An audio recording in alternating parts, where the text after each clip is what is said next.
All right, welcome back. Episode 3 of the E.O. Smith Sports Talk podcast. We're trying to have a quicker episode here, so we're going to jump right into some football.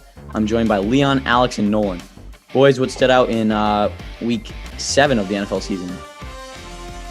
I think the biggest thing that stood out to me was the Cardinals-Seahawks game. Let me take a minute here to crap on my Seahawks. This team is not a legitimate Super Bowl contender. Let's make this clear. The Seahawks have Russell Wilson, they have DK Metcalf, and they have Tyler Lockett. They have a below offensive line when it comes to run blocking. They have a below average offensive line when it comes to pass blocking. They have the worst pass rush in the NFL. Aside from Bobby Wagner, they have the worst linebacking core in the NFL. Aside from Jamal Adams, they have the worst defensive backs in the NFL. They snuck away versus the Vikings. They snuck away in another game. I forget which one that was. It was another close one though. The Patriots, that's right. When they got that stop at the 1 yard line. That's like, if it's not for Russell Wilson on the last drive versus that Vikings game, and if it's not for that defensive line making a miraculous play against Cam Newton, the Patriots, like they're probably a what's that? I mean, they have 3 losses. If those things don't happen, they have 3 losses. This team is not a legitimate Super Bowl contender. I would be legitimately shocked if they make it to the NFC Championship game. I think there's so many better teams in the NFC. I think the NFC West is so good. They'll end up they'll pick up a lot of losses from like Rams, Cardinals, Niners. That's my take. This team is not a legitimate Super Bowl contender, and that was exposed against the Cardinals. Yeah, and actually, speaking of that offense, the options like DK Metcalf, Tyler Lockett, and Russell Wilson was vouching for them to sign Antonio Brown. One of the headlines this week since we last recorded, Antonio Brown has agreed to a 1-year deal with the Tampa Bay Buccaneers. He reunites with Tom Brady and Gronk down in Tampa. Leon, what stands out to you there? This is huge. Chris Godwin can never get healthy. He's out again this week. So this would be huge to Tom Brady. And the receiving core has been unhealthy. Mike Evans is battling the ankle injury. Scotty Miller, I think, is battling like hamstring injury still. So Antonio Brown's signing is huge, and I think that's one of the big reasons they signed Antonio Brown, because they saw the lack of depth after all these injuries to the receiving core. And this would be a huge gain for Antonio Brown to come to Tampa, and for him to avoid Seattle. And I believe the Tampa Bay Buccaneers will be in the Super Bowl with Antonio Brown. Yeah, I mean, we got to see how Antonio Brown reacts over there, right? We know he's on very thin ice with Bruce Arians, who has said publicly that Antonio Brown needs to fit in with this team. He needs to be a team player, otherwise he's gone, right? It's Bruce Arians' way, or he's out of that team. So, I mean, I think we're going to have to see how Antonio Brown's mental state is after, a season off. We'll see if he can fit in with that offense, right? It's an extremely packed up offense with all kinds of talent. So we'll see how Tom Brady shares the ball there with Chris Godwin, Scotty Miller, Mike Evans, and now Antonio Brown. And then, of course, Ronald Jones and Leonard Fournette coming out of the backfield. So, we'll have to see how this overcrowded offense does. Yeah, and I think also the Buccaneers are one of the only teams in the league that has the luxury of signing Antonio Brown, who's obviously we all know what goes on with him off of the field. But they have the luxury of not relying on him, but instead all he can do is add to that team.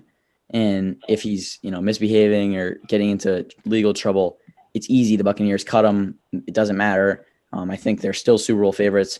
Chris Godwin, Mike Evans, Scotty Miller, Ronald Jones, Leonard Fournette, that defense, which has been top 2 in the league with the Steelers all year. And after a huge, dominant win over the Raiders, I think Tom Brady's now in the MVP conversation and might even be the front runner right now. I think at the beginning of the season, the Bucs just made the mistake of not running Tom Brady's plays, right? He's been running the same plays since 2000 with the Patriots. Beginning of the season, he struggled a little bit trying to learn a new playbook, and now that the Buccaneers have switched over to running Tom Brady's plays, he's been outstanding. So I think that was a really good move by the Bucs there.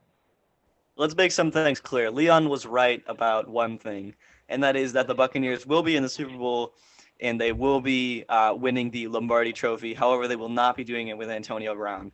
There's one thing we've learned from Antonio Brown over the past 3-4 seasons at this point. It's that he cannot control his attitude. He cannot control his behavior. I don't care if Tom Brady's his quarterback. I don't care if I don't care if Jesus is his quarterback, right? He needs his touches, and he's going to complain publicly if he doesn't get his touches. And so when in an offense where, they got Mike Evans, they got Leonard Fournette, they got Ronald Jones, they got Rob Gronkowski, they got Chris Godwin. When Chris Godwin's healthy, he's not going to touch the ball as much as he'd like to, and as much as he did in Pittsburgh, which is the last time he played, right? And so he's an incredible talent. He just can't control his behavior. And Bruce Arians has made it very clear that, if Antonio Brown can't control his behavior, he's getting cut. And so that's exactly what's going to happen. AB is going to be 5 weeks in. He's not going to be getting the ball as much as he'd like to. He's going to throw a fit on the sideline, and then he's going to be out in the streets again. Yeah, I want to talk now about AB's old team in Pittsburgh, as you mentioned. Steelers get a big win over the Titans. What's the reaction there, Nolan? I think this game has really shown us what the Titans are going to do against solid defenses, right? Beginning of that game, the Titans were completely shut down. Derrick Henry couldn't really get the running game going. I mean, the passing game was sparked late into that game with the A.J. Brown, what was it, like a 50, 60-yard touchdown, right, on the slant. But, I mean, of course, the Titans came back towards the end of that game, but at the beginning of that game, we saw what good defenses are going to do to that Titans offense, right? They shut down the run game, forcing the ball into Ryan Tannehill's hands. I don't want a game on Ryan Tannehill's shoulders, right? He didn't get it going. The Steelers proving that they're going to be an absolute force in the AFC. So huge win there for the Steelers. Titans still contenders, but I would say they dropped a little bit after that one. I believe Go this ahead. game hurts the Steelers because late in the game, Big Ben did not look good. I think he threw like 2 picks late in the game. He did not look good late in the game, and if they want to make a Super Bowl run, that's going to be really important. I disagree with you, Leon, because I think that Steelers offense looked as dynamic as any in the league. Big Ben's elbow, I thought, looked pretty great. He made some tight window throws. And the return of Deontay Johnson was huge for that offense. Obviously, they have Juju, who everyone, he's been disappointing this year, but it hasn't mattered because Chase Claypool has emerged as a number one. They got James Washington, Eric Ebron, James Conner, obviously out of the backfield. I think that O-line proved they can be dominant, and obviously they have one of the best defenses in the NFL. I think right now they have to be the AFC favorites. Chase Claypool killing me in fantasy, man. Come on. But I got to disagree with you, Brendan. That's ridiculous. The Chiefs are by far the favorite team in the AFC. I mean, I don't think anyone – if there's one thing I've learned in the past 2 years, it's don't bet against Patrick Mahomes, and I'm not going to bet against Patrick Mahomes. I don't care if it's Ben Roethlisberger. I don't care if it's Tom Brady. I like Patrick Mahomes in this AFC. I like that offense. I like Mecole Hardman on islands deep down the middle of the field with the Steelers DBs. I like that matchup. Obviously, they got Tyreek Hill, too, just added Le'Veon Bell. I think the Chiefs are too good to be beat in the AFC this year. They might have some bumps along the road in the regular season, but I think this Chiefs team is the favorite for the Super Bowl slot for the AFC this year. All right, I want to transition to somebody who's not been performing too well in the AFC now. The New England Patriots sit at 2-4. Cam Newton got benched in the fourth quarter against the San Francisco 49ers this past Sunday. They got absolutely blown out. The offense looked embarrassing. Even the defense didn't look good. Do you guys think they should be sellers at the deadline or buyers? And should they try to make a run here with the veterans? McCourty getting up there in age, both McCourtys. Gilmore, Cam Newton obviously up there in age. Just an expensive, older team. Do you think they should start the rebuild and start selling at the deadline? Obviously, there's been trade rumors about Stephon Gilmore. Or should they be buying, going to get a guy like, receiver Mike Williams, Marvin Jones, along those lines? I think from what I've seen so far this season, the Patriots absolutely need to sell at this point.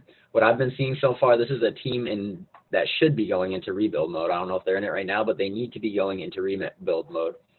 I think they need to sell. They need to get some high draft picks. They need to use them. I think we lost Nolan's connection there. All right, Leon, let's go to you. Should the Pats be buyers or sellers at the deadline? The Pats should actually absolutely be sellers at the trade deadline. This season has absolutely been awful for the Pats, and this just shows how it was never Belichick's team. It's always Tom Brady. Tom Brady has been the one that has helped Belichick. Belichick didn't help Brady. So, anyways, but I believe the Pats should sell and trade away their old assets for some trades and start to rebuild now. Get help on the receiving core. Maybe even bench Cam Newton and start Jarrett Stidham. Like that's it. Yeah. Wow, that's a hot take right there. Bench Cam Newton, go with Jared Stidham, who's looked embarrassing that one game. Cam Newton wasn't able to play with the coronavirus. Jared Stidham threw 2 interceptions in the second half there. And the fact that Brian Hoyer got to start, I think, just speaks volume to the lack of confidence that Bill Belichick and the Pats have in him. I think if they really do think there's something there for the future to develop him, then yeah, you roll with him because I'm with both of you. I think they got to be selling. I think you trade Stephon Gilmore for a second-round pick. If you can get a first-round pick, I'd be surprised, but you've got to trade the reigning Defensive Player of the Year because I don't think he'll be on the Pats next year. His contract situation is no good because they moved money basically to satisfy him this year. They moved money from his 2021 salary into this year. So next year, he really doesn't have much of a salary. He won't be playing for the Pats unless they sign him to a massive extension, which I just can't imagine they would do. So yeah, I think they're going to lose this week to the Bills, sit at 2-5, and they've got to be sellers, right, Alex? Yeah, I think they've got to be sellers. But I don't think it's time to just blow up everything and go into full rebuild mode. That's not really the Patriots. I just can't see Bill Belichick saying, flipping the table over and saying, screw it, let's go rebuild. Let's tank for like 3 seasons and see if we can get some high draft picks and rebuild. That's not really how Bill rolls. And so I think they'll probably be sellers at the draft, get rid of somebody, get rid of like somebody like Gilmore or, other old veteran guys who like a contending team could really use. And this season has not been kind to the Patriots, right? They don't have they have like probably 0 weapons on offense. I mean, like who's there to really be a game changer on offense? I mean, Cam Newton, like his best receiver is probably N'Keal Harry, who's, not great. On the defensive side of the ball, they've had a lot of guys say, I'm not going to play because of coronavirus. So this has been a tough season, and I think they should take advantage of that and sell and try and get some high draft picks and, maybe go look at a quarterback in the draft, maybe trade up, get a guy like Justin Fields, or maybe trade up and, get like Trey Lance or something like that. Yeah, I mean, I think it's time to like not necessarily rebuild, but just kind of retool this Patriots roster. All right, I want to transition now to buyers at the trade deadline. My Detroit Lions got a big win, second consecutive over the Atlanta Falcons in Atlanta this past weekend. Obviously, Todd Gurley accidentally falls into the end zone, blows the game for the Falcons. Lions led by Matt Stafford, another comeback under his great career, and they get a big win. They win by 1 point on another clutch kick by Matt Prater. And then they made a huge move yesterday, trading a conditional 6th-round pick for Everson Griffin, another pass rusher, just what we needed. And I'm not sure that they'd be done at the deadline. Maybe they make another move, get another pass rusher or another weapon for Matt Stafford. What do you guys think about my Lions playoff hopes? This is a tough NFC, and that's a tough division as well. I think, the Packers are obviously a really good team. Devontae Adams, Aaron Rodgers, Jair Alexander, who's played really, really well this year.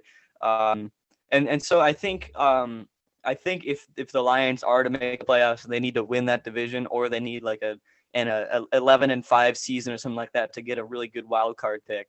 Obviously, the NFC is the premier conference in football this year, and so that's a tough place to be for the Lions.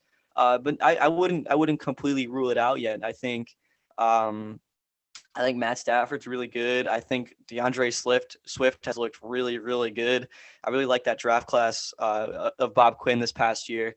Yeah, I mean, I think realistically they could make the playoffs. It'll take, it'll take probably a win streak going down the stretch because they've already lost 3 games, something like that. But it's definitely doable. I think their schedule is pretty favorable too. I mean, they have a couple games here that are winnable. They have the Colts this week. I think it's the Vikings next because Everson Griffin's first game back going to be a revenge game against his Vikings. I think he can solidify our pass rush, which probably has been our weakness so far this year. We've been dialing up more blitzes. The defense has looked a lot better, and obviously we know what Stafford can bring, Galladay can bring, and the running game. Swift has really, evolved into one of the better backs in that division. I think the Lions make a run. I think the Bears just proved that they can't, they're not going to be able to compete with the big dogs. They just got blown out on Monday Night Football by the Rams. And I just, Nick Foles just isn't a franchise quarterback. He's not a playoff quarterback at this stage in his career. He's too streaky, and he hasn't, he still hasn't even hit his streak yet. So I don't think they get it done. I want to talk about the NFC West now. 3 teams in that division sit with 5 wins. We predicted earlier that, all 4 of those teams could make the playoffs. Where do you guys think that stands now? Yeah, I definitely think I'm gonna throw out the possibility that all 4 make it. I think maybe an NFC North team, like the Lions, could sneak a wild card spot in, because we got to remember all these teams are gonna end up playing each other. Um,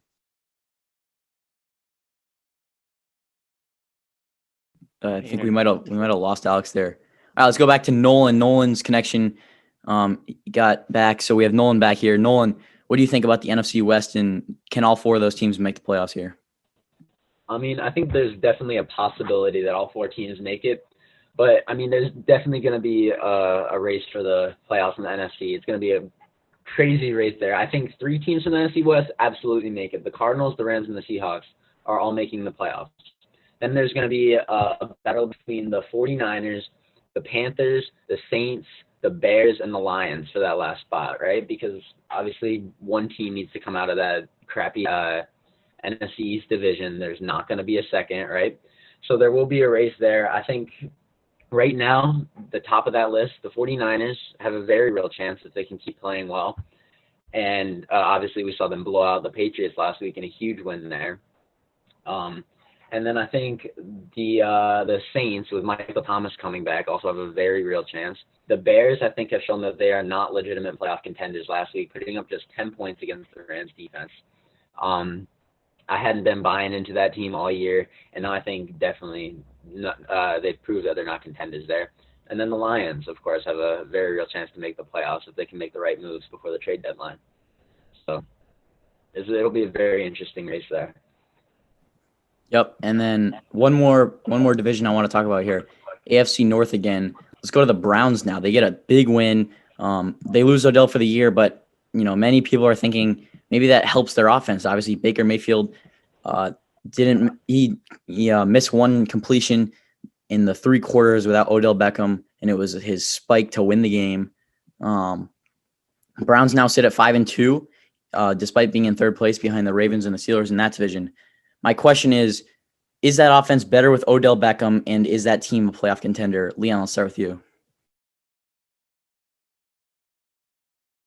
I believe that will be a playoff contender. The team won't be better without Odell Beckham. I still believe Baker Mayfield is a bust. He's absolutely trash. But I saw a recent tweet that says the Browns going forward from now has the easiest schedule in the NFL, which I think will help the Browns. And I believe they will make the playoffs, but Baker Mayfield will choke, and it will show why he was not worth a number 1 pick.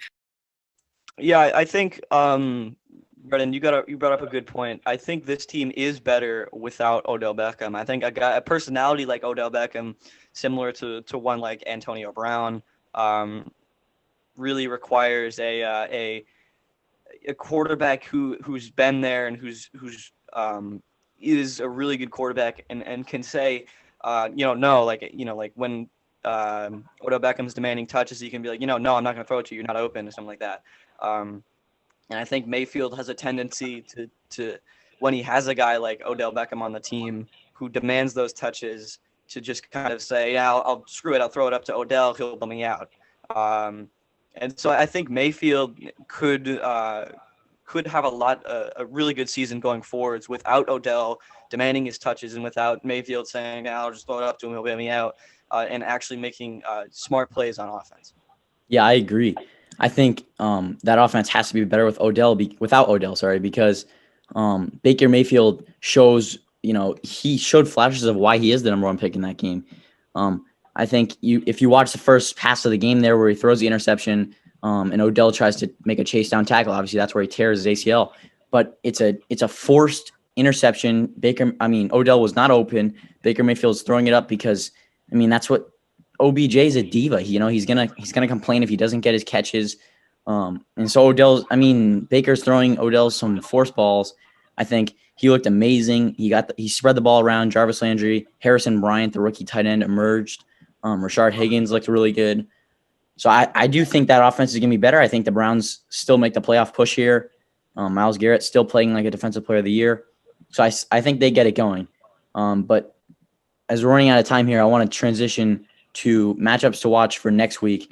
Leon, what game are you looking forward to this Sunday? I'm taking the Dolphins over the Rams. I believe Tua is legit. He is going to throw for 300 yards and 3 touchdowns and absolutely rip that Rams defense with Jalen Ramsey and Aaron Donald. Aaron Donald's not even the best defensive player in the league. It is Myles Garrett. But that's another story. I believe Tua is legit, and he is going to make the Dolphins make it into the playoffs. Holy crap, the Dolphins to the playoffs? Yes, sir. Tua Tagovailoa. Believe that. Okay, interesting take. I'm going to have to disagree with you on that one. I'll take the Rams all day. My upset of the week, though, is 49ers over Seahawks. Seahawks lose 2 in a row, and the 49ers completely destroy that defense. They got one of the best run games. Looking forward to starting JaMychal Hasty in my fantasy league because he's just going to tear that defense to shreds. I think one of the most intriguing matchups of the week is going to be the Steelers against the Ravens, 2 powerhouses in the AFC. I say the Ravens take this one and give the Steelers their first loss of the season. I think that the Ravens defense exposes Big Ben, who has had a problem with throwing interceptions this year and going against one of the best secondaries in the league. I think he throws some picks. I think the Ravens take that one and hand the Steelers their first loss of the season. For my upset of the week, I'm going with my Detroit Lions getting a huge win to improve 4-3 over the Indianapolis Colts. I believe the Colts are favored in this game, but I think my Lions get it done. And then they add Everson Griffin next week against the Vikings, get another big win, sit at 5-3. I think we're making a playoff run, and it's starting here. Yeah, Anyone it's else? really a must-win for the Lions, right? Yeah, I think so. It surely would be a big win. Sit at 4-3 in the crowded NFC North. And if you want a wild card spot in the NFC, it seems like you're going to need to have a pretty good record, probably 9, 10, 11 wins with the NFC West. All right, thanks for joining me, boys. We'll talk football next week. See ya. All right, we move now into our MLB segment. I'm joined here by Brendan Rayner and Nolan Klimkowitz. Obviously, a lot of news coming out of the MLB. The Dodgers are the World Series champions. They'd made it to the World Series. Was 3 of the last 4 years. They finally won it this year. Some interesting storylines coming out of this. Obviously, the most notable one being the Rays pitcher being pulled in the 6th inning, I believe it was. Nolan, how did you react to that when you saw that? Well, I'll say for one thing, I was very angry watching that game, seeing Blake Snell pulled out of that game. Man is pitching an absolute gem. 5 1/3, 9 strikeouts, 73 pitches, 2 hits, absolutely shutting down an amazing Dodgers offense. Just a phenomenal start by him. Kevin Cash comes in, decides to pull him out. Reasoning, I'm not quite sure, to be honest with you. So they bring in Nick Anderson.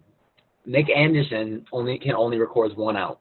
First batter, Mookie Betts hits a double down the line, 2nd and 3rd. Then a wild pitch, 1-run scores, and then a infield single to put the Dodgers up 3-1, which ended up being the final score. So Blake Snell being pulled there, very costly. I didn't understand it at all. I mean, in that situation, it's a do-or-die game, right?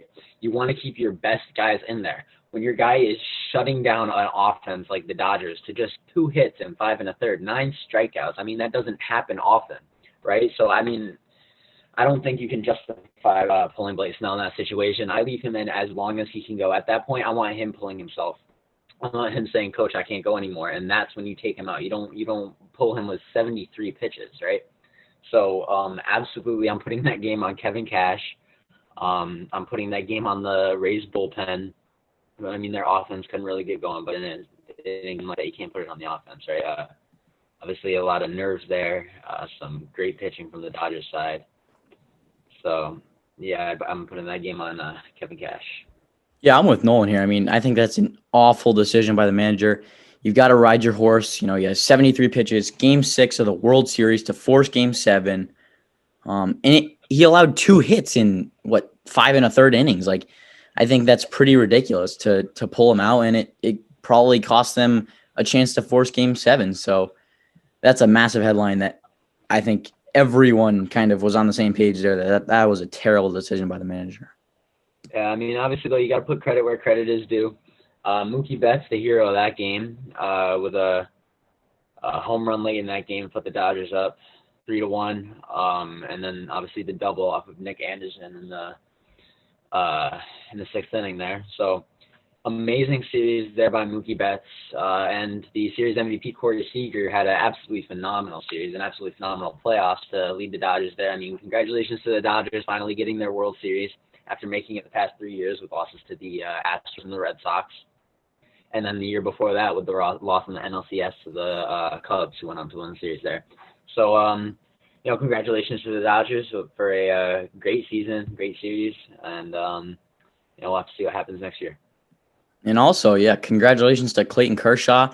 He finally gets his World Series, and he really performed in this series. I know he disappointed throughout the playoffs this year, but he came through in the 2 games he pitched. He was a real stud, and he's the reason they won the series. So I think we need to give credit to him, especially after kind of giving him crap I think it was last week or 2 weeks ago for being disappointing throughout the playoffs. But he came through, and that's what they needed.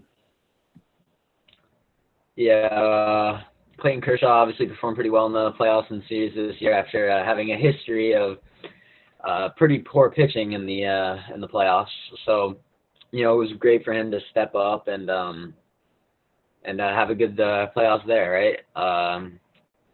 So congratulations to Kershaw, congratulations to the entire Dodgers team. We'll see what happens next year. And I want to also talk about, there's a massive headline coming out of MLB. Justin Turner of the LA Dodgers was pulled from the game in the 8th inning because the MLB was notified that his COVID-19 test had come back positive. And the day before, he had an inconclusive test result. So he's pulled from the game. But then after, while his teammates are celebrating, he comes back out and is seen kissing his wife, hugging his teammates, taking his mask off to take pictures, and even sitting next to his coach who had Hodgkin's lymphoma. Just not a good look for him, not a good look for the MLB. People are pretty outraged about that. Nolan, how do you feel about that? I mean, obviously you just won the World Series, right? Emotions are high. It's kind of tough not to get out there with your teammates you've rid the whole season with. Tough not to celebrate with them. I definitely feel for Justin Turner there, but I mean, in a time like this, in a situation like that, you got to be a little bit more mindful, right? You test positive for the virus. You can't be, running out there hugging guys. I mean, that entire team was just exposed. So, I mean, hopefully nothing too bad happens from that. I mean, I feel for the guy, obviously, right? A lot of emotions, won the World Series, want to celebrate, but I mean, you just got to be smarter there. So we'll see. Hopefully there are no more cases or anything like that within the Dodgers organization. Actually got Justin Turner's quote here from Twitter. He says, "Thanks to everyone reaching out. I feel great. No symptoms at all. Just experience every emotion can possibly imagine. Can't believe I couldn't be out there to celebrate with my guys. So proud of this team and unbelievably happy for the city of LA." Sorry. Yeah, I'm with Nolan here. I think pretty disgraceful of him to go out there. I get it. Emotions are running high. You just won the World Series, probably the biggest accomplishment of your life, and you earned it. You earned the right to celebrate. We're fighting through a hard season with COVID, entering the bubble the MLB put together. But again, it's so irresponsible with a global pandemic going on. How can you put at risk your wife, your teammates, and your coach? I mean, Yeah, people were going over, right? He had cancer in his past. I think just massively irresponsible. He deserves a fine, a suspension, some sort of punishment from the MLB for his actions, which were incredibly irresponsible. Yeah, I would agree with that. All right, I think that wraps up our baseball segment. We'll talk to you boys next week. Peace. We now move into our soccer segment, and I'm joined joined with Nicholas Simpson, Austin Garrison, and Thad Hempel. A lot of interesting stories in soccer on this Wednesday. A lot of Champions League action. Let's start with Group H, though. Probably the best group in the Champions League this season, consisting of PSG, RB Leipzig, and Man United. Three teams that could realistically all move on were they not in the same group. Austin, who do you have getting out of that group and why? Well, I hate making predictions early because I feel like I'm always going to jinx myself. But after United's performance versus PSG, I got to put them in that group to leave, and then probably PSG because they didn't play poorly against United. But I think they still have that ability to get past, get through the group at least. I just don't think RB Leipzig quite have the quality that they need. Interesting. Even after they went to the Champions League semifinal last year, even without Timo Werner. Well, I think Timo Werner will be a huge blow, missing him because he was their top goal scorer last season. But yeah, I just don't think they quite have it. Oh, okay. Nick, what do you think? Who gets out? Honestly, I'd have to agree with Austin. I don't like making predictions early, but seeing the performance that Manchester had, upsetting PSG 2 years in a row, I just see Manchester United coming out on top, and then PSG second. In the end, you kind of see Leipzig as the underdog, but I just see the two powerhouse Manchester United and PSG coming out on top. All right, interesting. And you'll take Manchester United on top. Did I hear that correct? PSG to finish second? Yes. All right. Interesting take. Let's move on now to Everton and Aston Villa in the Premier League. Both their winning streaks are over. Everton still sits on top of the table, though. That how long can we realistically expect Everton to maintain a top 4 position? Personally, I wouldn't be surprised if they ended in a top 4 position. Some of the best teams we see are either Liverpool has lost Joel Matip, Virgil van Dijk, and Fabinho to injuries. So their defense is shaky at best. So I could see them really ending there or losing it at the end of the season, just like Leicester did last year. Okay, Austin, what are your thoughts on that? I think that's right, especially because the people who would have been favorites in Liverpool, they only have one senior defender left, being Joe Gomez, and he just hasn't shown his ability like he did last season, pre-quarantine. I think they can probably last for the full season, but I definitely agree with that it could end up being a Leicester situation and them just barely missing out on that top 4. All right. Okay. Interesting. So, we could expect them to kind of hover around that spot for the rest of the season. Is that what I'm hearing? Exactly. Yeah. All right. Let's move back to the Champions League today. Probably today's biggest matchup, Juventus and Barcelona. Nick, what storylines can we expect from this game now that we know Ronaldo isn't playing? Honestly, I think Barcelona just need to step up and get the job done. We've seen Barcelona do amazing things in the Champions League, and we also see them fall to teams that they should have put up a good matchup against. So I think if Messi can just lead the team and lead the youngsters to a win, then I think they'll be good. All right, interesting. Austin, what specific matchup are you looking at in this game as the most intriguing one to you? I think not so much a matchup, but a player choice for Juventus, it being Alvaro Morata, who will be playing in place of Cristiano Ronaldo as their striker or as their go-to. And I'm almost concerned for them to see how he's going to do, because over the past 3-ish seasons, he has just not played well. Going to Chelsea and then Atletico Madrid, he has just really struggled to score goals. He's been replaced a lot, and he's become kind of a bench warmer over these past 3 seasons. So I'm hoping that Andre Pirlo has made the right choice in choosing him as their striker. Do you think Pirlo can breathe new life into Morata's career after struggling for 3 seasons now? I hope so, because Morata was a great player before, the past 3 seasons. He hit kind of a lull in form when he went to Chelsea, and it just kind of kept dipping from there. And Andre Pirlo has already shown his class as a manager at Juve. He's really done a great job, I think, thus far, especially incorporating a lot of the youth talent, including Weston McKennie, the young American, being the first American to ever play for Juventus. I just think he's done a really good job, like you said, breathing in that new life into the team, not only into Alvaro Morata. So you mentioned Weston McKennie, one of the many young Americans playing over in Europe. Thaddeus, what can we expect from the U.S. national team moving forward? So they got a lot of really young, talented guys playing for European clubs.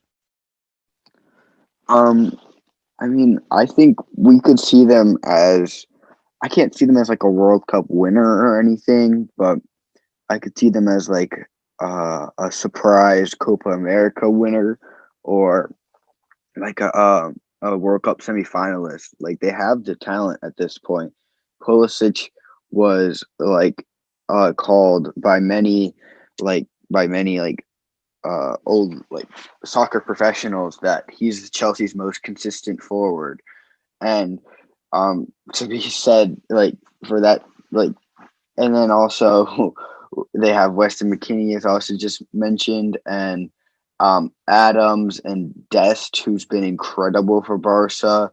And then they have other a goalkeeper for Man City right now who starts sometimes. They're not missing out on the talent, but I think they would need a better coach to really get them together. So you think they got the talent to get it done? They just need the right guy at the helm to kind of lead them in that direction. Yeah. Gotcha. Okay. And now we'll move on to Barcelona. Actually, no, let's go to Ronaldo. So Ronaldo is officially being investigated by both American and Italian police for violating COVID restrictions. Austin, how do you think this affects his career moving forward in the coming months? Could he face legal charges? What are your thoughts on that? I really don't think it affects him at all, because he's had so many charges filed against him over the past, over his 15-year career. I really think he's just going to brush this off and keep playing. It's not going to be it's not going to dampen his morale. He'll get up, he'll hopefully test negative within the next week or so, and he'll move on from it. You don't think the fact that this is a worldwide pandemic that many people have struggled from, that has seen millions of lives lost because of it, and he's out here breaking COVID restrictions, you don't think that kind of affects his image in a way? I would say that he has been accused of doing a lot worse than that over the past 5 years. So I don't believe that it will affect him as badly as people might think. All right, okay. Thaddeus, what do you have to say about that? So I think with him being investigated by the American police, it's far much worse than breaking COVID restrictions. And the reason it hadn't, he's finally getting charged with it now is because he refused to come to the US to get charged with it, to go to trial, but they're officially just either going to go there or make him come here. So I think his especially his reputation could just be destroyed if this really ends up because there's mountains of evidence against him. So if this really ends up if he ends up being convicted, this could be the end of his career. So you're saying worst case scenario, he could be done career-wise? Yeah, for sure. Wow. Okay. And that'd be a huge blow to the soccer world. Cristiano Ronaldo, obviously been one of the most consistent, most talented players in the world for probably a decade and a half now at this point. Thank you all for joining us. That'll be it for our soccer segment today. We hope to see you next week. All right, on to our college football segment. I'm joined by Alex and Leon. A big weekend in college football, especially for the Big Ten return, which, Alex, I know you've been looking forward to a lot. What stood out to you there? I definitely think the biggest thing was Penn State getting upset by Indiana on that last-second 2-point conversion from Indiana. That's a huge loss for Penn State. If they really had any title hopes, they had to go, like a one-loss team or undefeated, something like that. They play Ohio State this upcoming week, so losing to Indiana that first game and then probably taking another loss to Ohio State at home just pretty much kills their season. Props to Indiana for that win. Head coach there has been, they've been improving every single year since he got hired. I forget his name, but they looked really good in that game, and they've been improving season to season. So I look forward to how they'll do for the rest of this year. They're ranked now. That's definitely the thing that stuck out to me was Penn State getting upset. Yeah, and they've got their next week. They're playing against a hot Ohio State team, coming off of a big win over Nebraska. Leon, Fields looked amazing. What did you see there?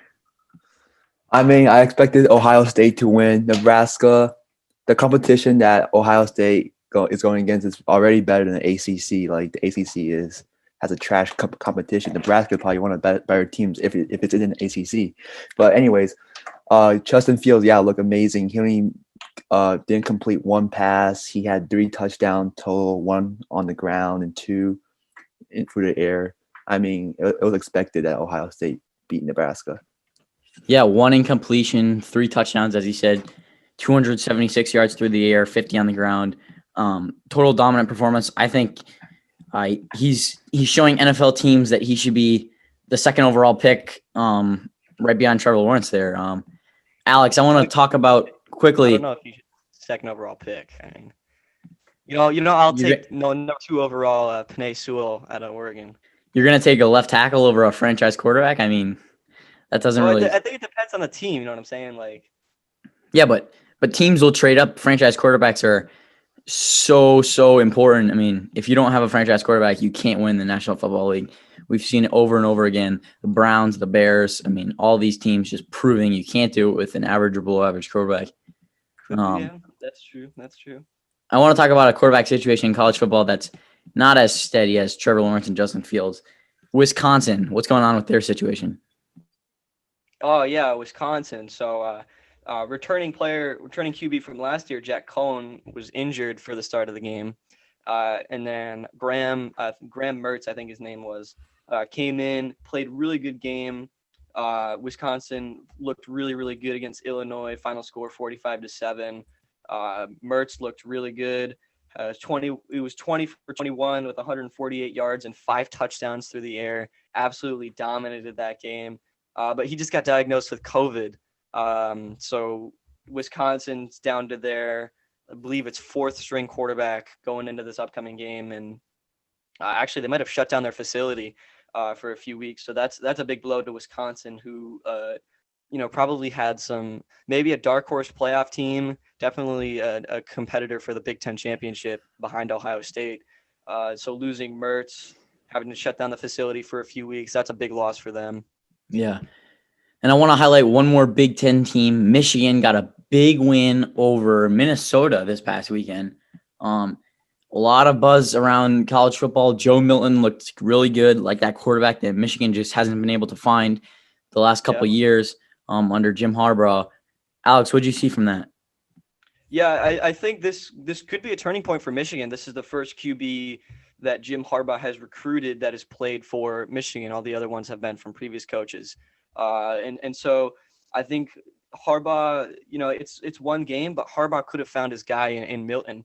And if he does, obviously we know what Harbaugh has been able to do in the NFL and when he was at Stanford. So it'll be intriguing to see how Michigan goes forwards. If Joe Milton really is the guy, then maybe this is the year that Michigan snaps Ohio State's win streak against them. And maybe Michigan is able to compete for a Big Ten title. We'll have to see how good Joe Milton really is. Yeah, and I would like to apologize for my cold take last week saying Jim Harbaugh will be in the NFL next year after getting fired from Michigan. It doesn't look like that's going to happen, especially if he can get QB play like we just saw this weekend. Let's move out of the Big Ten quickly. Oklahoma State, are they a playoff dark horse? Yeah, I think they definitely are. Oklahoma State, they got a lot of talent on that team. I think they just beat Iowa State, number 17 team in the country. I think if they win the Big 12, they definitely got a shot at the playoff, a dark horse team. I think, OU is probably out of it right now. As far as the Big 12 goes, Texas is definitely done. Chuba Hubbard, their running back last year, probably one of the best running backs in college football last year, struggled early this year, finally found his groove this game, 25 carries for 139 yards and 1 touchdown. Looked really good. Their star wide receiver, Tylan Wallace, probably going to be an NFL player next year. He looks solid. 5 receptions for 76 yards. They definitely have to get him involved more, but I think Mike Gundy's got a good team down in Stillwater, Oklahoma, and I think they definitely got a shot at the playoff. It'll take a lot for them to get in, but it's definitely doable. All right, and real quick before we wrap up here, Leon, who's the Heisman and why? I believe it's going to be Trevor Lawrence. Trevor Lawrence has played amazing this year, even though the competition lacks what Justin Field plays. It comes down to two: is either Trevor Lawrence or Justin Field, but Trevor Lawrence is clearly the favorite. He has more games played right now, and the Heisman is about the narrative, and Trevor Lawrence definitely has that going for him. So Trevor Lawrence is going to win the Heisman. Alex, real quick, who's your pick? Najee Harris, if he continues to play like he does. Najee Harris, I think he could be another Alabama running back. Eric Henry obviously won the Heisman a few years back. Najee's looked really good. He's on pace for 28 touchdowns through 10 games, which is outrageous. So I think if he continues to produce like he has, continues to put up big numbers on the ground, continues, Alabama obviously got a lot of weapons, but I think Najee Harris is probably their best weapon now that Jalen Waddle's done. And I think Najee Harris continues to keep up the production. He could win the Heisman. Wow, going away from a quarterback, going away from Trevor Lawrence, away from Justin Fields. That's Why a not a surprise running pick back? for me. That's a surprise Why pick not for a me. running back? I don't know. It's not usually an award that a running back wins over a quarterback when you have a guy as dominant as Trevor Lawrence or Justin Fields. But That's true. thanks for the insight. We'll talk again next week. See you, boys. This podcast was edited by Gabe Aguero.